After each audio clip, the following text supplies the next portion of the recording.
বিকেলে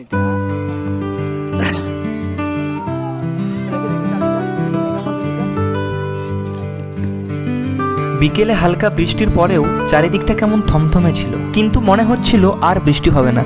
তাই ভাই আর আমি মাঠে যাওয়ার উদ্দেশ্যে বেরিয়ে পড়লাম। দরজা খুলে বেরোতেই পাড়ার লালু ভুলুরা আমাদের কাছে ছুটতে চলে আসে। ওদের দেখে মনে হচ্ছে ওরাও যেন আমাদের সাথে যাওয়ার আবদার করছে। ওদের সাথে একটু সময় কাটিয়ে মাঠের দিকে রওনা দিলাম। ভেজা রাস্তায় কয়েক মিনিট সাইকেল চালানোর পর আমরা মাঠে এসে পৌঁছালাম। মাঠে পৌঁছে দেখি সবাই গাছের নিচে দাঁড়িয়ে রয়েছে, কারণ আমাদের মাঠে হালকা জল জমে গেছে, তাই আর এই মাঠে খেলা যাবে না। বৃষ্টি জমে ছোট্ট একটা লাভের চিহ্ন হয়ে গেছে, এটা হলো বৃষ্টির ভালোবাসা। যেহেতু এই মাঠে আর খেলা যাবে না, তাই আমরা পাশের একটি মাঠের দিকে যেতে লাগলাম। সেই মাঠে বৃষ্টির জল কিন্তু খুব একটা জমে না, বাট ওই মাঠটিতে ছোট ছোট ছেলেগুলো খেলছিল।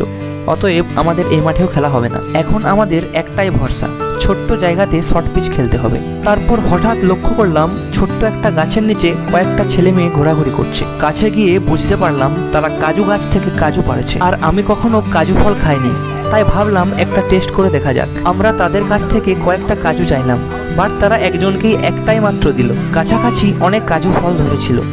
তারপর আমিও এক লাফ দিয়ে একটা কাজু পেড়ে নিই, ঠিক এইভাবে।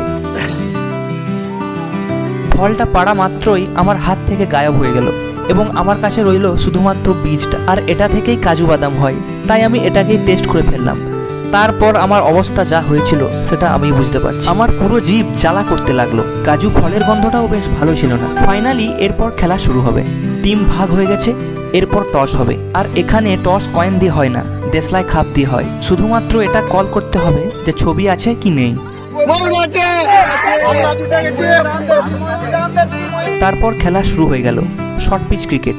এই ছোট্ট বাউন্ডারির মধ্যেই 4 মারতে হবে। দেখা হচ্ছে পরের ভ্লগে। বাই।